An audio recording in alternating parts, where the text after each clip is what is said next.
उसने पत्र को उलटकर दूसरी ओर देखा। उसने अब देखा कि पीछे की ओर भी कुछ वाक्य लिखे हुए हैं। क्या स्वाभाविक शालीनता जैसी कोई चीज है?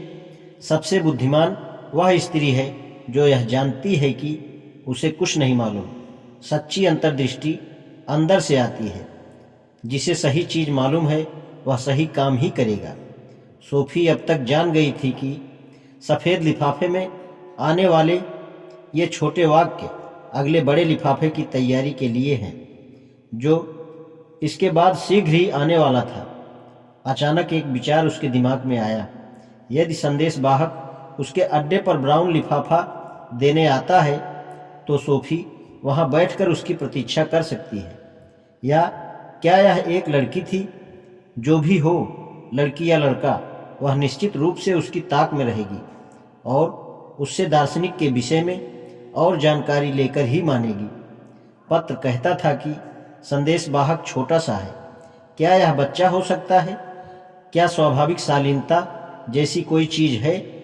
सोफी जानती थी कि शालीनता एक पुराने फैशन का शब्द है, लज्जा के लिए, उदाहरण के लिए, नंगे होने के विषय में।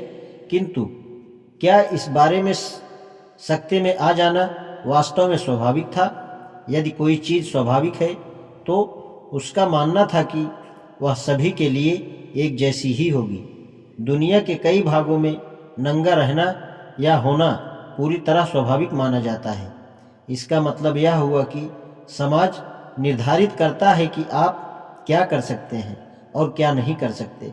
जब दादी माँ जवान थी तब आप शरीर के ऊपरी भाग से कपड़े उतारकर यानी टॉपलेस होकर धूप सेवन नहीं कर सकते थे, किंतु आज इसे अधिकांश लोग स्वाभाविक मानते हैं। हालांकि बहुत सारे देशों में इस पर अभी भी सख्त पाबंदियां हैं। क्या यही दर्शन शास्त्र था? सोफी अनुमान लगा रही थी। अगला वाक्य था, सबसे बुद्धिमान वह स्त्री है जो यह जानती है कि उसे कुछ नहीं मालूम। किससे अधिक बुद्धिमान?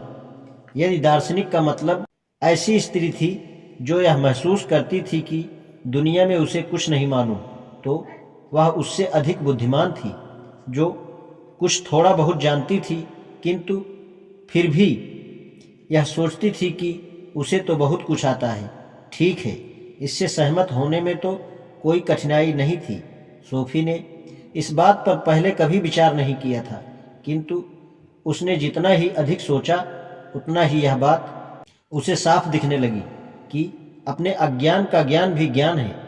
सबसे अधिक मूर्खतापूर्ण तो उसे यह लगा कि ऐसे लोग हैं जो अपने आप को कुछ चीज़ों के बारे में सर्वज्ञ होने का झूठा विश्वास लेकर काम करते हैं, जबकि वे उनके बारे में कुछ नहीं जानते।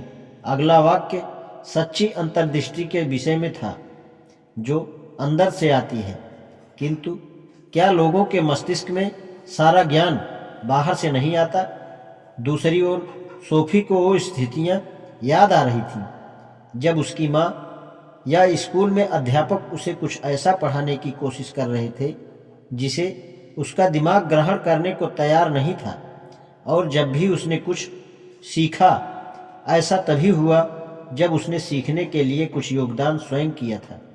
यदा कदा ऐसा भी हुआ कि कोई विषय जिसके बारे में वह बिल्कुल कोरी थी अचानक समझ में आ गया। शायद यही वह योग्यता या कुशलता थी जिसे लोग अंतर्दृष्टि कहते हैं। चलो, यहाँ तक तो ठीक है। सोफी सोच रही थी कि पहले 3 प्रश्नों पर तो उसने ठीक ही कहा या किया है, किंतु अगला कथन इतना अजीब था कि वह मुस्कुराए बिना न रह सकी। जिसे सही चीज मालूम है वह सही काम ही करेगा। क्या इसका मतलब यह था कि जब एक बैंक का लुटेरा बैंक को लूटता है तो ऐसा इसलिए होता है कि वह इससे बेहतर और कुछ नहीं जानता? सोफी ऐसा नहीं सोचती थी। इसके विपरीत वह यह भी सोचती थी कि बच्चे और वयस्क दोनों ही मूर्खतापूर्ण कार्य करते थे और बाद में शायद उन्हें अफसोस भी होता हो। निश्चिततः इसलिए कि उन्होंने अपने सद्विचारों की अनसुनी करके ऐसा किया है। जब वह बैठी हुई सोच रही थी, उसने बाड़ की दूसरी ओर जंगल के बहुत नज़दीक बाड़ के नीचे उगी घास के सूखे पत्तों में कुछ सरसराहट की आवाज़ सुनी। क्या यह संदेशवाहक था? उसका दिल तेजी से धड़कने लगा। ऐसा लगा कोई जानवर तेजी से सांस लेता हुआ चला आ रहा हो। अगले क्षण ही एक बड़ा लैब्राडोर कुत्ता उसकी माद में घुसता चला आया। उसके मुंह में एक बड़ा ब्राउन लिफाफा था जो इसने सोफी के पैरों के सामने डाल दिया। यह सब इतनी जल्दी में हुआ कि सोफी को प्रतिक्रिया के लिए भी कोई समय नहीं मिला। अगले ही क्षण वह अपने हाथ में बड़ा लिफाफा लिए बैठी थी और सुनहरी लैब्राडोर दौड़ता हुआ फिर जंगल की ओर चला गया था। एक बार जब यह सब हो गया तो उसने प्रतिक्रिया में रोना शुरू कर दिया। कुछ क्षणों के लिए वह ऐसे ही बैठी रही। उसे समय का कतई भान न था। फिर उसने अचानक ऊपर की ओर देखा तो यह उसका प्रसिद्ध संदेशवाहक था। सोफी ने राहत की सांस ली। अवश्य ही यही कारण था कि ब्राउन लिफाफे किनारों पर भीगे हुए थे और उनमें छेद तथा गड्ढे थे। उसने यह बात पहले क्यों नहीं सोची? अब इस बात का अर्थ समझ में आया कि दार्शनिक को कुछ लिखकर भेजने के लिए लिफाफे में कुकी या चीनी का ढेला रखना जरूरी क्यों था? वह हमेशा तो इतनी चुस्त चालाक नहीं हो सकती थी जितना वह होना चाहती थी। किंतु क्या इसका अनुमान कोई लगा सकता था कि संदेशवाहक एक प्रशिक्षित कुत्ता होगा? प्रायः ऐसा होता नहीं है। इसे कितने ही सरल शब्दों में रखें, अब उसे यह तो बिल्कुल भूल जाना ही होगा कि एल्बर्टो नॉक्स के विषय में साधारण बातें जानने के लिए वह संदेशवाहक से जोर जबरदस्ती कर सकती थी। सोफी ने बड़ा लिफाफा खोला और पढ़ना शुरू कर दिया।